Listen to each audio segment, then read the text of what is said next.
Hi everyone, I'm Jim with Jim's Plumbing Now. Today I'm here with Chris.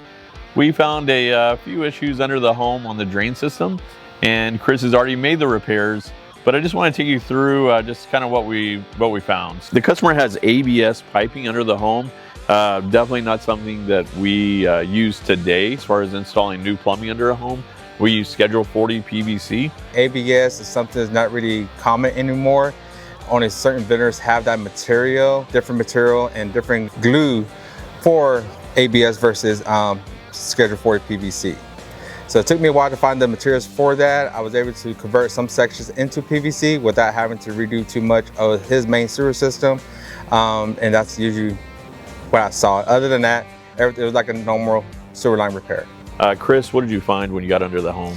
So when we came out here, the customer just recently had foundation work done to the home. After the foundation was repaired, we come out to do a static test the portable and outgoing water to the house. Portable water passed with a 70 PSI to the home, and the sewer line failed, dropped about 3 to 4 inches down below slab level. I came out here the following day to make a camera pinpoint and isolation test. Basically what we found when we got to the hallway master, or the hallway bathroom right here, there was a separation on the 3-inch line that services both the toilet and the tub and shower.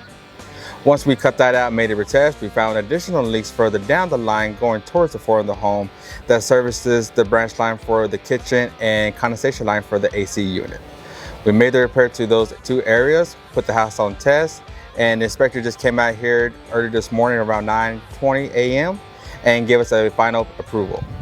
And now the only next step is to do the backfilling. We're going to put as much of this soil back as we can. We can't get it all back, but we are going to try to get about 85–90% compaction rating.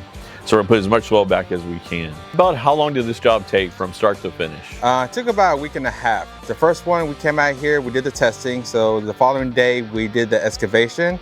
And then after that day, we came back to make the repair. Once we made the first repair, I retested the system. That's how I found the second break. So we had to reschedule our dig crew back out here to continue with the tunnel, and then to meet the following day to make the repair. So all in all, with access and multiple repairs plus inspection, about a week and a half. Yeah, this job does entail several layers of scheduling. We have to schedule, Chris to come out initially, the licensed plumber to come out, do the test, and then do the camera work once it failed. And then we have the excavation has to come out, excavation team comes out. After that, Chris will come back, do the repairs, and then we have an inspection with the city. So there's a lot of scheduling that goes involved in these jobs, but we, as Jim's Plumbing Now, this is something that we are streamlined to do. This is our specialty, so we're really good at it, and we have a good team in the office that keeps those the scheduling on point. When pricing a job like this, the big factors in pricing a job is going to be how far from the perimeter wall that the breaks on the drain system are. So the closer it is to the perimeter wall, the less excavation is going to take place, and that's where you see the lower end on the pricing. The more tunneling, the more actual repairs on the drain system, that's where you're going to see the price really start to go up. But we try to keep the expenses as low as possible. We have our own in-house dig crews.